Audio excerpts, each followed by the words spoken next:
Hi, and welcome to the Design Systems Podcast. This podcast is about the place where design and development overlap. We talk with experts to get their point of view about trends in design, code, and how it relates to the world around us. As always, this podcast is brought to you by Knapsack. Check us out at knapsack.cloud. If you want to get in touch with the show, ask some questions, or generally tell us what you think, go ahead and tweet us at the DS Pod. We'd love to hear from you. Hey everyone, this is Chris with the Design Systems Podcast. Today I'm here with Kevin Broich, the Design System Architect over at Cisco. Kevin, welcome to the program. Hey, thanks, Chris, for having me. So you've had a really interesting journey at Cisco. You've been there a pretty long time for somebody in tech. I think you said 24 years. Is that right? 24 years, yes. That's uncommon these days, is a nice way of putting it. You know, with the musical chairs that we all sort of play in the industry, that's longevity that is unusual. But I think that there's an interesting sort of perspective that gives you on the evolution of design and engineering inside of the organization. Why don't you talk about some of the things you've experienced there? Yeah, so, I started as a backend software developer a long time ago, right?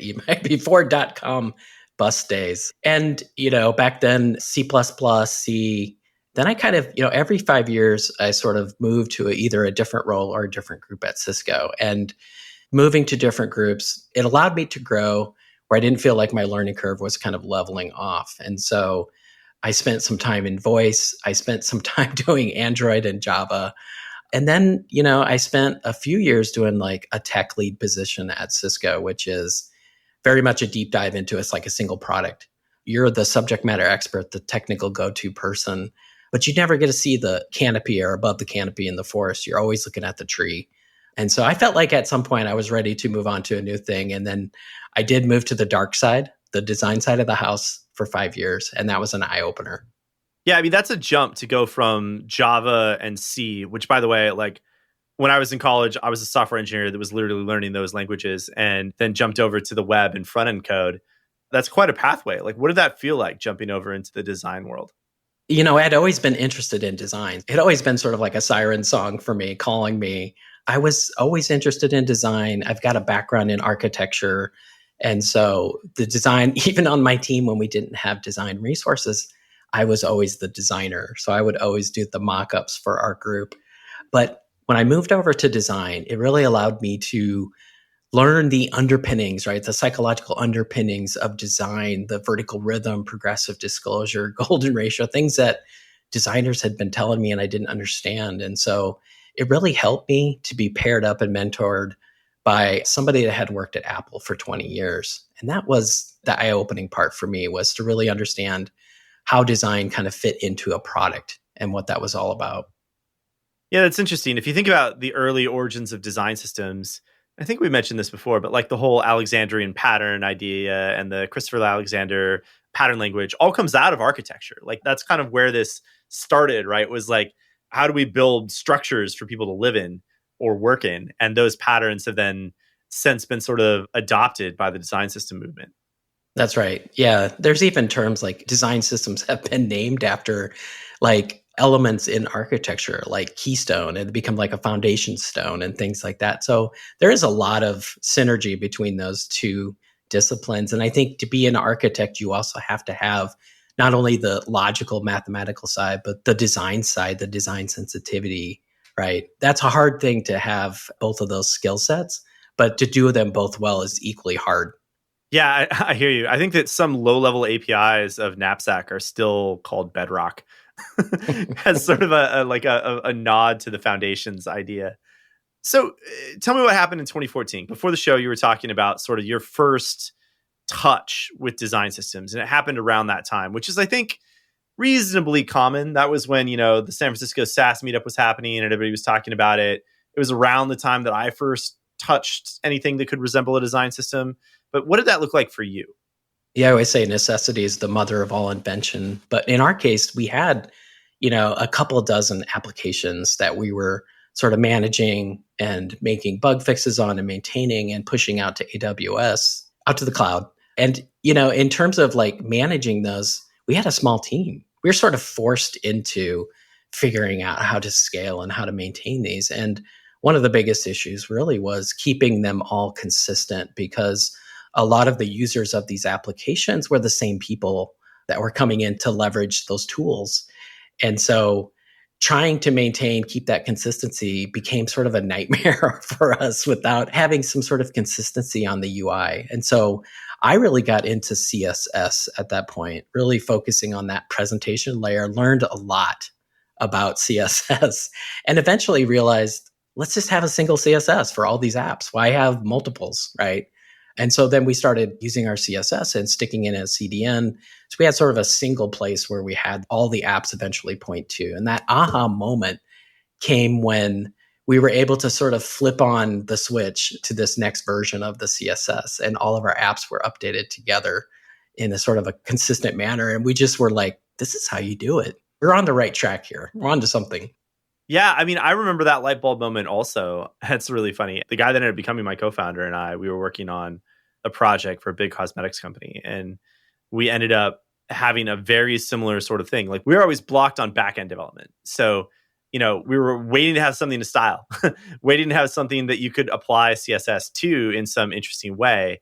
And when we heard as a part of that project that we weren't going to get the ability to have anything from our CMS team stood up until just a couple of weeks before the scheduled end of the project, we basically said, like, well, what if we made our own thing to style? And then we were just able to copy that styling data. And kind of without knowing it, we built our first design system where, we had an abstraction of that sort of brand or CSS implementation that you could then apply kind of anywhere. And that was definitely this moment where both Evan and I were like, wow, this is really powerful. Yeah. And, about the same time, Cisco brand was pushing a new design across as much of Cisco as they could get their hands on. And, the problem was that they didn't have a design system at that time. The design systems didn't exist, but they did stumble across our UI kit and realized, wow, this is a great way for us. It's sort of a vehicle for us to drive that consistency. And it's already in the language of the developers, right? It's CSS, something they understand, besides just having some, set of like Adobe or something, mock-ups, this is something developers can use today. And so we worked with them after that. So they sort of adopted it with us and we ran with it. It was great. How did that go from there? Because, I mean, that's been like, God, 10 years ago? Holy cow. Yeah. So going from there, like, what does that look like now? So, this is an internal open source project, which I found myself doing a lot of the internal open source support.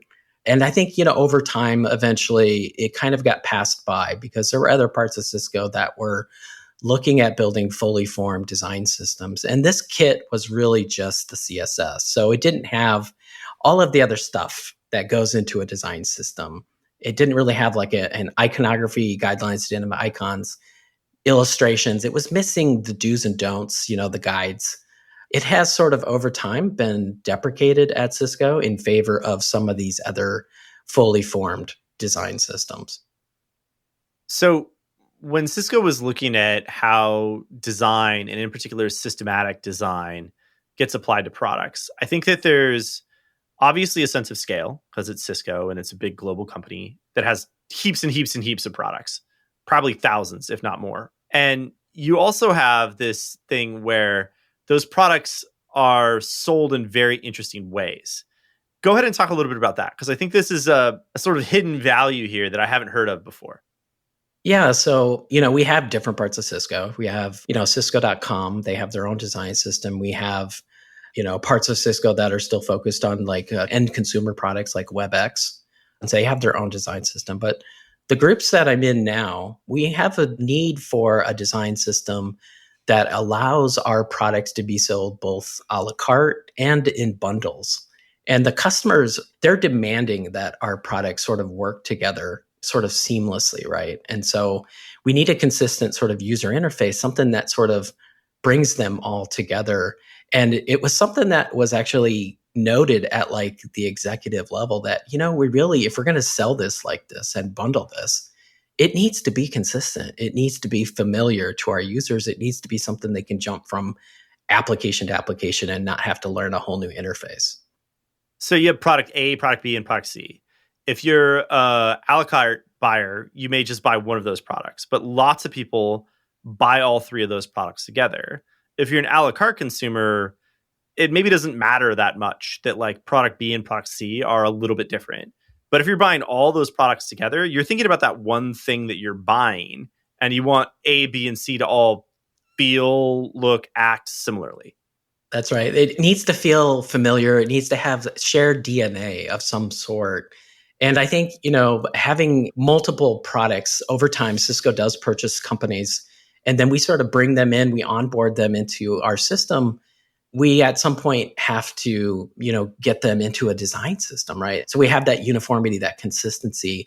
We're just now starting to realize this at the upper levels that this is important, right? That uniformity, that consistency, that's really important. That's part of like how we can sell the product. It's not just an afterthought. There's two questions I have that come from that. The first is Cisco didn't build all these products, probably. And so, like, when you acquire a company or you acquire a product line from a company, like, what does that look like in terms of adoption into your existing design system? And secondly, when you think about like the business case for this, obviously there's a technology case, right? Like, we want to support less software. Our surface area needs to be smaller. But the business case for this is an interesting thing where you're basically talking about executives buying into strategy. So let's tackle one of these at a time. Like, first, like, how do you adopt something that wasn't yours to begin with? Right. Cisco is a lot like other big companies. We do purchase every companies over time. And so we are sort of a collection of smaller companies in a sense. And to be honest, a lot of them come in and they don't want to give up the way that they do things. And so there's a time period, an adjustment period, which takes them from, okay, look, we just bought by Cisco, and into eventually, hey, we're part of their portfolio now. And we need to kind of look like the rest of their portfolio. And for some brands or some products that we purchase, some companies, it takes longer than others to sort of figure that out. But one of the things I've always felt like strongly about is when we do purchase a company, there should be sort of like a checklist that they go through of like how will they get integrated into our company. And I feel like in the future, design system should be one of those things. We should talk about that consistency, about adopting a design system. It should be just part of that checklist so that that company is aware, look, we already have an existing UI, an existing, design language. Let's figure out and plan for how we can actually adopt that. So I think that what you were talking about, though, is effectively needing, I don't know, not a mandate, a checklist, an onboarding item. I'm not exactly sure what you call it. But as a part of the process of becoming a part of Cisco, that idea that a design system and cohesion is important, that seems to be also valued now at a very senior level inside of the organization. What's made the difference there? For years, we were pushing to do this type of consistency and design system sort of from the ground up, right? Grassroots efforts. And we'd always been looking for somebody at that executive level to sort of be our advocate, somebody that agrees with us and feels strongly about design systems. I think part of it here is maybe Cisco, in terms of buying these other products, they start to see that the products and companies that we purchase, they already have existing design systems and they're very mature and they're very well thought out and their products look fantastic. And it's like they start to see what our product suite looks like and versus theirs. And I think part of it is, hey, we need to like up our game. Like we need to get better at this. And so that assimilation, it does take time, but I think just that part of purchasing companies and procuring them, we realized at the executive level that, look, they have really great design systems and great designs. So let's see if we can continue that. So you were sort of in the search for finding this executive sponsorship, leadership. I don't know, like, what would you call it? Would you say like just an executive that values this sort of thing? Yeah, I'll be frank. Honestly, some of the groups at Cisco, the executives don't even know what a design system is. And part of what our job seems to be was to sort of educate them on just starting from scratch. Like, what is a design system? What does it do for you? What's the ROI? How do you measure that? What's the KPIs? And I think, it feels a little bit like every time I would move to a new group, it's like I was, starting over, like explaining the benefits of this.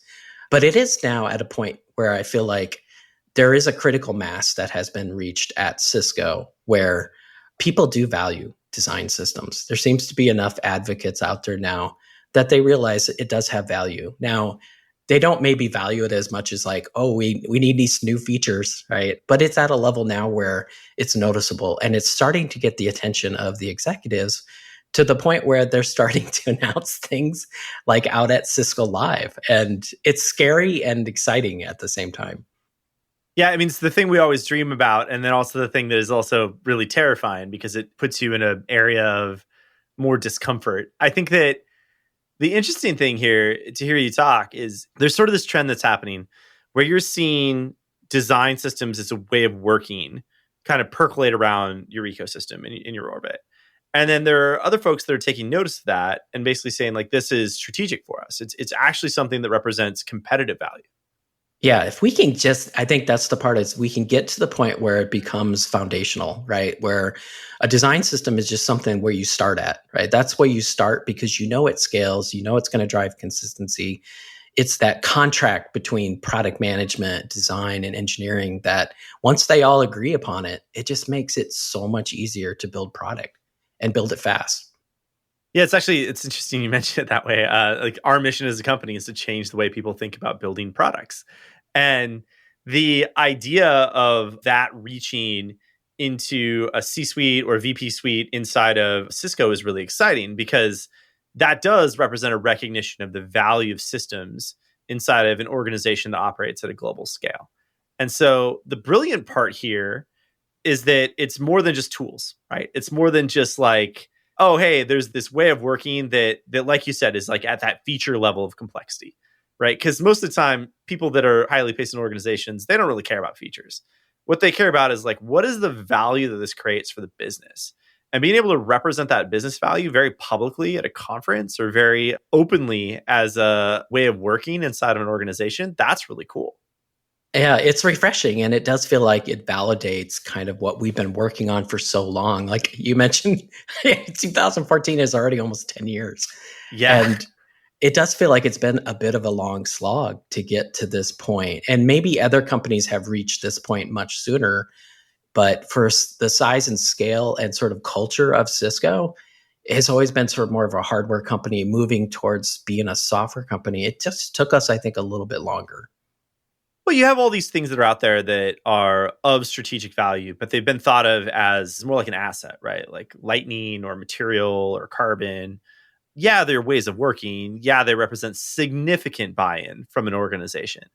But I oftentimes wonder how much those are viewed as strategic in terms of we build better products or we build products faster than our competitors because we use systems that help us scale. And there's maybe a maturity thing there because material was built in what, like 2015, something like that. I don't know if anybody ever really actually thought about design systems as like the cornerstone of how you go like rep design at scale, right? But I do think that there is an interesting idea of what you're talking about at Cisco, where you have an organization that cares about this very foundationally. And I'm not sure that that's necessarily reflected in lots of companies that have public design systems. Right. And you mentioned strategic, and I think it probably is that level of maturity at Cisco. We need to get it to a level of maturity where it is considered strategic. Right now, many teams are doing design systems, and it feels a little more tactical because they understand at that level what it does for them. But in terms of like really driving the benefits of having a design system across an org, all the deduplication, the consistency, it's a maturity thing. I think once we get beyond this tactical point, we'll be able to get to that strategic point where we get that executive sponsorship, right? To really drive it across not just some parts of Cisco, but all of Cisco. Yeah, it's interesting you talk about it like that. I think that the tactical piece is really easy to see because that's where a lot of the pain is, right? The pain exists for design and engineering very much at that last mile. Like, how do I unite what's going on in Figma with what's going on in code and actually make it so my product looks anything like the thing that I designed? And that's a really present problem. But I think when you think about it at that strategic level, what does a systematic application of brand look like in a way that applies design at scale? That's a lot headier, right? There's a lot of there that is like philosophy and not necessarily concreteness. But I think that what you're starting to see is all of these proof points at that tactical level rolling up to something greater than the sum of its parts. And you talked about, being able to see above the canopy, right? The above the canopy for design systems feels like this idea of what you talked about with bundling, right? It's not just about the experience of one product. It's the experience of this collection of products inside of an ecosystem. And that's what's driving a lot of value. Yeah, and interestingly, Cisco, as they build out, they purchase more companies and build out portfolios, this is going to become the norm, right? As they build out their portfolio, they'll realize, wow, as we pull in each of these new products, we have to have sort of a seamless way, a plan for how we actually integrate them into our existing design system. So that will become sort of the norm. That'll be part of hopefully that checklist that I talked about when we onboard, new companies that we have purchased. What do you need that helps this, right? There's this idea, like standards come to mind, right? Like what's happening with design tokens and the working group for the W3C, like that comes to mind. There's a lot of things that come to mind in terms of best practices or case studies for this, because there's not a lot of companies that are out there touting like the strategic value of their design systems. I've run into a few, but like, how do we help foster this idea?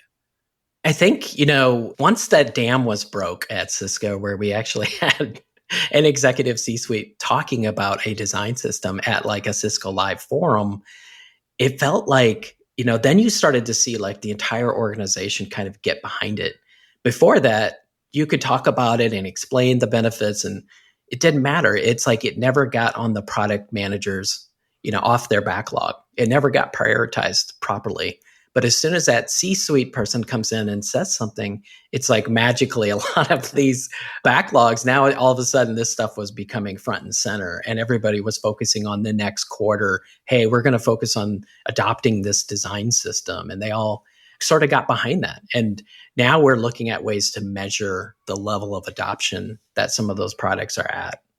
Yeah, it is interesting how the power structures in an organization work when it comes to something like this, right? Because it can be clamored for at that implementation IC level all over the place. There's very few people that are designers and engineers in their day-to-day workflow that don't say a design system is a major change to my quality of life. But that rolling up to a power structure that values that cross-functionally, that values that across an organization, that's a lot harder to realize. And I think that there maybe is something to that. So you talked about metrics. I think about like the vanity metrics of, velocity and lines of code written and stuff like that. But isn't there something to this idea that everybody's life is made better by these systems? Isn't there some sort of subjective metric made objective eventually there? Yeah. And I think part of that to me feels like a cultural shift, right? To where the front end is valued at the same level as the back end, right? Years ago, I remember thinking about becoming a front end architect at Cisco. And I remember someone telling me that Cisco doesn't hire front end architects, we only hire back end architects.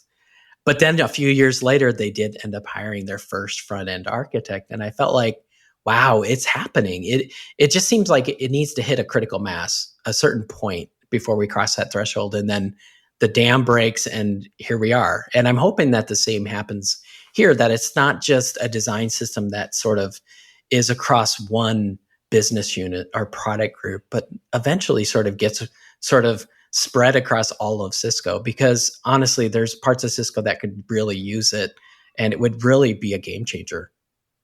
Yeah, I think that there is this interesting thing you could relate it to that's a broader macro trend with that consumerization of business technology. The most interesting article I've ever read about the iPhone was talking about how it wasn't the iPhone itself that was all that valuable. It's what the iPhone did for business technology. The idea that everything should feel like a consumer experience in every aspect of our consumer lives and our working lives.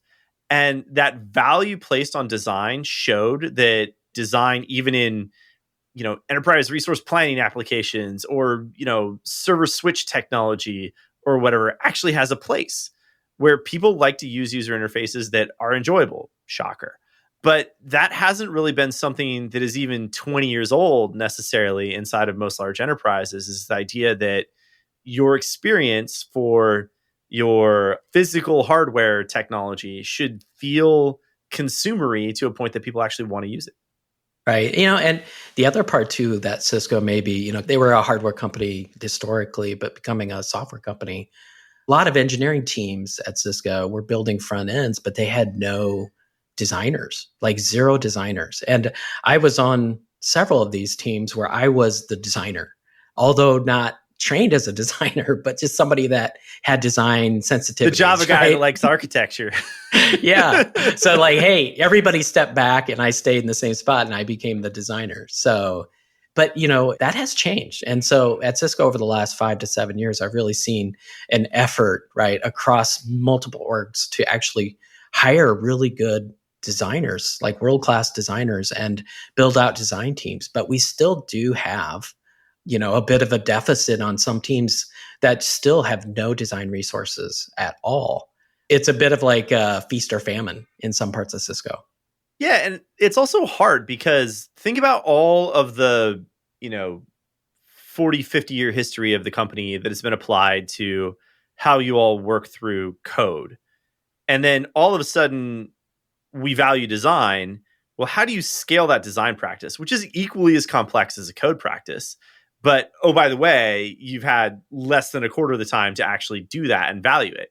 And I think that process of getting people to work well with one another is actually harder than just saying, like, we're going to care about design. Like, okay, like, you can make lots of great statements out there. Like, Cisco is a software company that cares about design.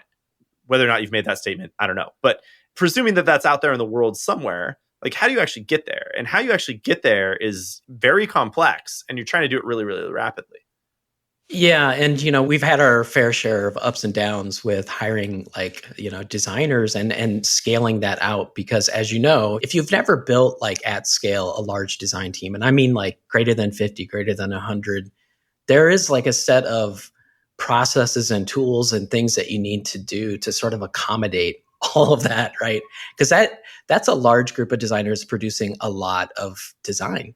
And you have to figure out a way to not just create the design, but to actually get it at productized, because in the end, that's what we're trying to do, is productize and make money. That's what we do. We're a company, we're trying to make money. And the design, I think, needs to focus sometimes on not just creating a boutique, one-off, unique snowflake design, but to also think about, hey, we have to productize at some point, right? That's how we make money. So sometimes there has to be a bit of like compromise back and forth between them and engineering. And that part is still very new to Cisco.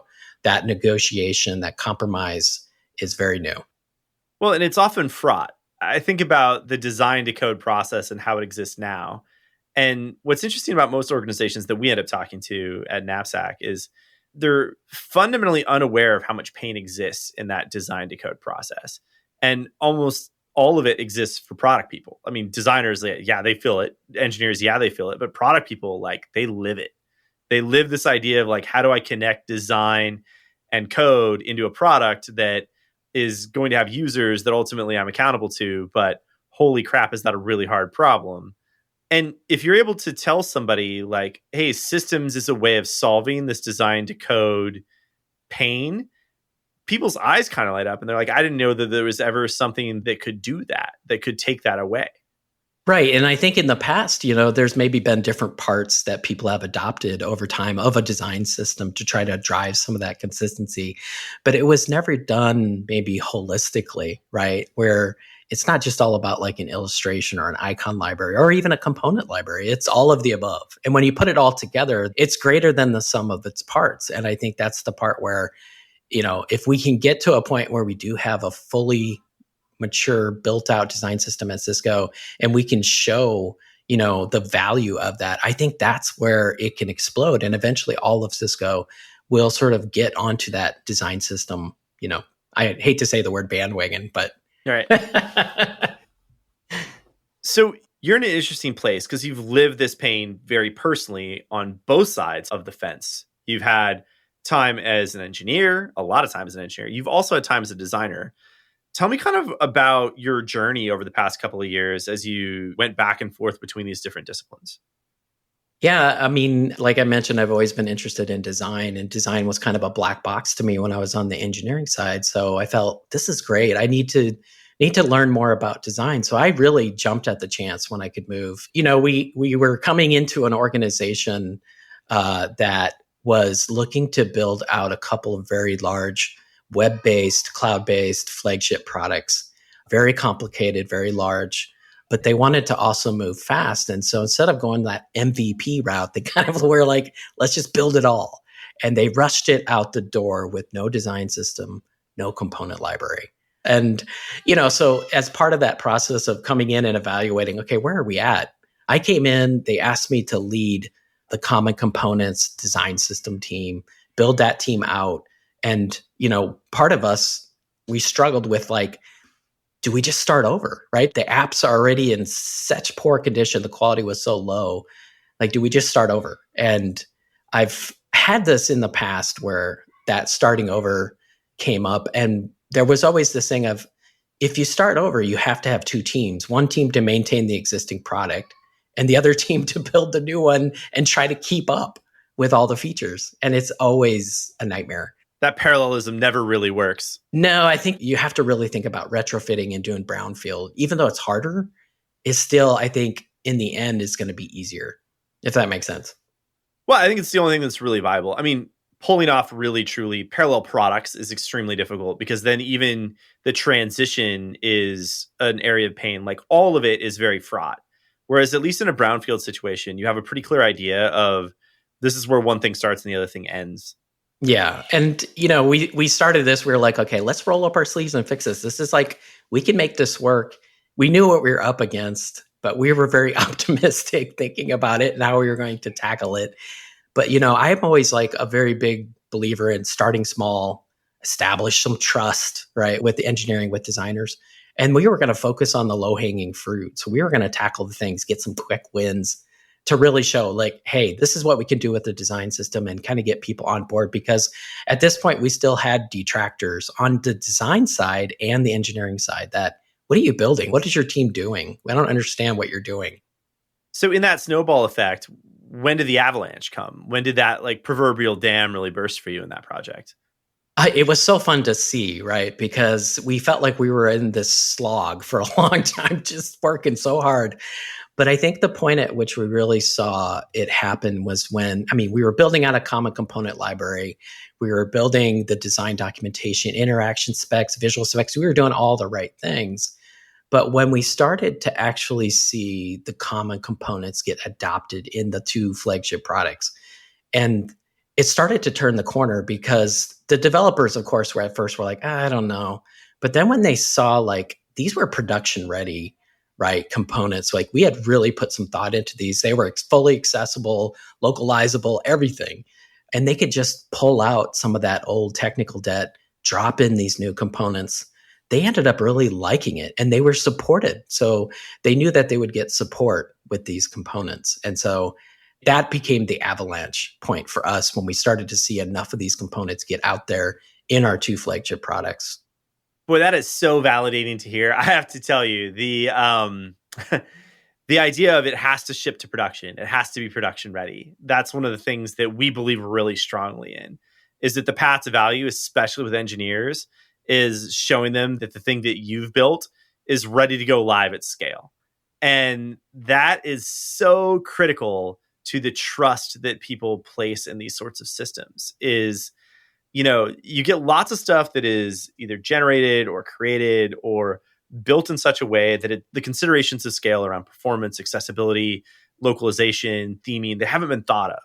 And then when an engineer touches that thing for the first time, that's well versioned, that they can see the evolution of, that they can understand the craft that went into it, there's this light bulb moment that happens. And I love those moments. Yeah. And, as they started to use more and more of the components, then they started coming back to us and saying, hey, when is this going to be ready? When is this going to be ready? Because before they were sort of ignoring us and, only doing this, what I call forklift and replace thing, only happening when they were forced to, right? There was a certain amount of sprint time that they were given to actually do some of this replacement work, this retrofit. But eventually they really enjoyed it. Like they really started to see, like, we're reducing technical debt. We're making things better.